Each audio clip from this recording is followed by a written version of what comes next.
Un micro-sillon d'un disque de 15 cm de rayon tourne à raison de 33,33 tours par minute. La périodicité des ondulations du sillon est de 1,2 mm. On nous demande de déterminer quelle est la fréquence du signal enregistré sur le disque. Dans cet énoncé, deux données sont évidentes. Le rayon du disque vaut 15 cm et la vitesse angulaire de ce dernier est de 33,33 tours par minute. Il est important de mettre cette dernière dans les unités du système international, donc en radians par seconde. 33,33 tours, cela correspond à 33,33 fois 2 pi radians, puisque un tour c'est 2 pi radians. Par minute, donc divisé par 60 secondes. Et nous trouvons comme vitesse angulaire exprimée dans les unités du système international 3,49 radians par seconde.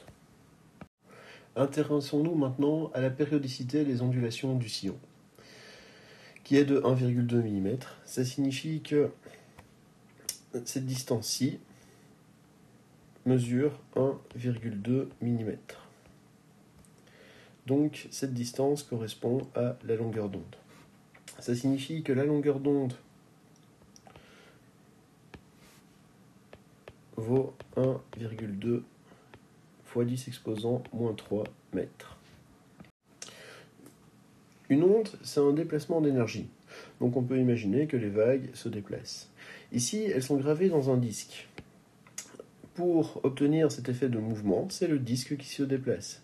Ça signifie que la vitesse du disque, ça correspond à la célérité de notre onde.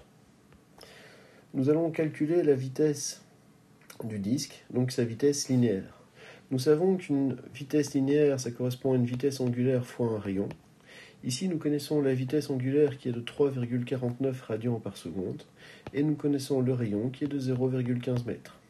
Nous trouvons donc comme vitesse linéaire 0,5235 mètres par seconde. Grâce à ces informations, nous allons pouvoir maintenant déterminer la fréquence. Nous savons que la célérité, la vitesse de déplacement d'une onde, c'est la longueur d'onde multipliée par la fréquence. La fréquence vaut donc la célérité sur la longueur d'onde, soit 0,5235 divisé par 1,2 fois 10 exposant moins 3. Et nous trouvons comme fréquence 436,25 Hz.